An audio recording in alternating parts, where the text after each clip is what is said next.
دنیا کے حالات کا جائزہ لینا شروع کر دیں, اپنے ارد گرد کے حالات کا جائزہ لینا شروع کر دیں. کرنٹ افیئر ہمیں کچھ پتہ نہیں ہوتا بیٹا. ہم صبح اٹھتے ہیں, مجھے ایک بات بتائیں, جانور کی زندگی بتاتی ہوں آپ لوگوں کو کیا ہے. جانور صبح اٹھتا ہے, چڑیا صبح اٹھتی ہے, وہ اللہ کا ذکر بھی صبح کرتی ہے, وہ کھانا کھاتی ہے, پانی پیتی ہے, واش روم یوز کرتی ہے. آپ کو پتہ ہے واش روم جیسے جو بھی ان کا ہوتا ہے ڈیفیکیشن کا پروسیس, وہ سارا استعمال کرتے ہیں, اس کے بعد وہ سو جاتا ہے. انسان بھی کھا رہا ہے, انسان بھی پی رہا ہے, انسان بھی سو رہا ہے. ہاں جی, انسان بھی سو رہا ہے. تو کیا فرق ہے انسان میں اور جانوروں کا؟ کوئی تو فرق ہوگا نا بیٹا. فرق ہے شعور کا, فرق ہے چوائس کا. ہم نے اللہ کو کہا کہ اللہ ہم چوز کریں گے رستہ اچھائی کا اور برائی کا. ہر انسان کے اندر سمجھے دو بھیڑیے ہیں, ہر انسان کے اندر دو بھیڑیے ہیں, ایک اچھا اور ایک برا. جس بھیڑیے کو آپ زیادہ خوراک کھلائیں گے, کھانا کھلائیں گے, اچھی خوراک کیا ہے؟ اچھی باتیں کرنا, سچ بولنا, علم حاصل کرنا, بڑوں کی عزت کرنا, ٹیچرز کی عزت کرنا, والدین کی ان کی خدمت کرنا, لوگوں کو اپنے دوستوں کا خیال کرنا, سوسائٹی کے لیے کارآمد بندہ بننا. اور برا کیا ہے؟ برا ہے کہ گندا سوچنا, برا سوچنا, ماں باپ کی عزت نہ کرنا, گالی نکال دینا, چیزیں بری کرنا, کسی کو مارنا. نبی کریم صلی اللہ علیہ وسلم ایک دن جنگ کے جب یہ صفے باندھ رہے تھے نا, تو ایک صحابی کھڑے تھے, تو ہلکی سی چھڑی ہاتھ پہ لگ گئی ان کے. نبی کریم صلی اللہ علیہ وسلم نے ان کو چھڑی آفر کی کہ آپ چاہیں تو بدلہ لے سکتے ہیں. یا رسول اللہ نہیں. بات آپ کو بتانے کی یہ ہے کہ ہمارا اتنا سا بھی ایکشن ہے نا, یہ جو ایسے والا ہے, یہ بھی اس کا بھی اللہ تعالیٰ نے حساب دینا ہے. یہ جو دو فرشتے ہیں بیٹا بیٹھے ہوئے, جنہیں ہم کہتے ہیں کرامن کاتبین, ان کا نام کیا ہوتا ہے؟ اب آپ کو بتانے کا مقصد ہے, میں نے اتنی لمبی تمہید کیوں باندھی ہے, میں نے آپ کو پری ٹیکسٹ کیوں دیا, میں آپ کو وہ بتاتی ہوں. صرف آپ کو سمجھانا یہ چاہ رہی تھی کہ بیٹا دنیا کے حالات بدلنے لگے. اب یہ جو پڑھائی ہے رٹا سسٹم نہیں بن گیا. اب آپ سکلز کی طرف آئیں, اب دنیا میں کچھ سیکھیں. یہ جو کتابوں میں آپ کو پڑھایا جا رہا ہے, لکھنا پڑھنا سیکھیں. لکھنا پڑھنا اتنا ضروری ہے کہ نبی کریم صلی اللہ علیہ وسلم کو سب سے پہلے وہی جو آئی تھی وہ اقرا کی تھی. یہ تو پتہ ہے نا آپ کو.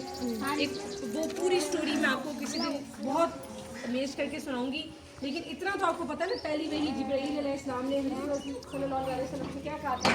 اقرا بسم ربک الذی خلق. یہی کہا تھا بیٹے, ٹھیک ہو گیا. تو اب آپ نے کیا کرنا ہے, دنیا کے حالات کا جائزہ لینا شروع کریں. بیٹا جنگوں کا ماحول ہو رہا ہے, آپ کی معاشی آپ کو بحران ہو رہا ہے, کھانے پینے کی کمی کر دی جائے گی تھوڑی دنوں میں, بڑا کچھ کم کر دیا جائے گا. لیکن ایک بات یاد رکھنا ہے, صرف ایک بات یاد رکھنی ہے, سسٹم کچھ ایسے کچھ لوگوں کے ہاتھ میں ہے جس میں آپ بارش کو کنٹرول کیا جا رہا ہے, آپ کی خوراک کو کنٹرول کی جا رہی ہے, آپ کی کھادوں کو کنٹرول کیا جا رہا ہے, آپ کی پڑھائی کو کنٹرول کیا جا رہا ہے. لیکن ہمیشہ یہ بات یاد رکھنا کہ کچھ بھی اللہ کے حکم کے بغیر نہیں ہوگا. اپنا ایمان آپ نے مضبوط کرنا ہے, کمیونٹی کو اسٹرانگ کرنا ہے.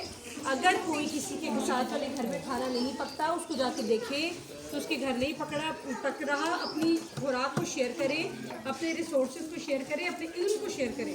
اور اگر اسکول نہیں بھی کھلتے یا کھلتے ہیں یا آن لائن پڑھائی ہوتی ہے, یا کس موڈ کی طرف ہم سوئچ کرتے ہیں, آپ نے اپنی بیٹا یہ باپ کی فلاح ہے کہ آپ نے اب آپ یہ پڑھنا ہے. یہ اب سروائیول آف دا فٹسٹ کی جو سمجھے ریس ہوتی ہے. لیکن ہمیشہ یاد رکھیں اللہ ہمیشہ حق اور سچ کے ساتھ ہوتا ہے, ہمیشہ اللہ حق اور سچ کے ساتھ ہوتا ہے. اور مسلمان کسی بھی چیز, کسی بھی اللہ معاف کرے آزمائش اور چیزوں سے نہیں گھبراتا. اللہ نہ ہم پہ آزمائش ہے, آمین. تو جس طرح کے حالات ہیں چیزوں کو سمجھنا شروع کر دیں, دیکھا کریں, کوئی نیوز سنا کریں, اور اپنے مطابق اپنے آپ کو ڈھالنے کی کوشش کریں. اماں چولہا جلاتی ہیں, دیکھیں وہ کیسے جلا رہی ہیں, پھر اس کو سائنس کی کتاب میں آ کے دیکھیں کہ سائنس میں کیا کانسیپٹ ہے, آگ کیسے لگتی ہے, ہم آگ کو کیسے پیدا کرتے ہیں. اگر کوئی فصل اگ رہی ہے تو اس کو دیکھیں کہ فصل کیسے اگ رہی ہے, اور پھر وہ پروسیس اپنا یاد کریں کہ ہمیں ٹیچر نے کیا بتایا تھا کہ پودے کے کتنے کتنے حصے ہوتے ہیں, کس حصے کو ہم کس سے ملائیں گے تو گرافٹنگ ہو جائے گی, کس حصے کو کس طرح دبائیں گے, کون سی خوراک کو کتنا پانی دیں گے, کتنی کھاد دیں گے تو اگے گی. دنیا کو اپنی اسٹڈی کے ساتھ کنیکٹ کرنا شروع کر دیں, دنیا کو اپنی تعلیم کے ساتھ کنیکٹ کرنا شروع کر دیں. میں اگر کھڑی ہوں تو آپ کو سوچا جانا چاہیے کہ یہ ہیل کس نے ایجاد کی, یہاں پہ یہ جو پرائزز ہیں, یہ جو چیزیں ہیں, ہمارا مقصد آپ کو اپریشیٹ کرنا ہے, لیکن اپنے آپ کو پروموٹ کریں بیٹا. دین کا آپ نے لازمی سیکھنا ہے, قرآن کو آپ نے لازمی پڑھنا ہے. کھولیں. کوئی دن آپ کا نہیں ہونا چاہیے جس میں آپ نے قرآن کی کم از کم ایک آیت نہ پڑھی. وعدہ کریں آپ لوگ ہم سے, گھر میں قرآن پاک کی ایک آیت آپ نے ضرور پڑھنی ہے. ادھر بھی آپ کا انشاءاللہ ناظرہ قرآن کا پیریڈ ہوگا. دوسرا بیٹا جو پڑھاتا ہے اس کا ادب کریں, بڑوں کا ادب کریں.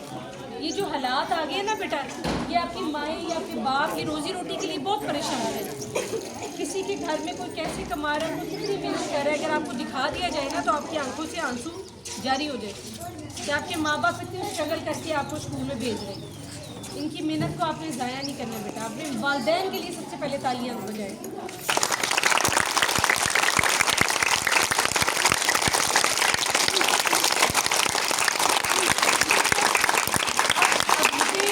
اب اپنے لیے تالیاں بجائیں کہ آپ نے آج سے اچھا پڑھنا ہے انشاءاللہ.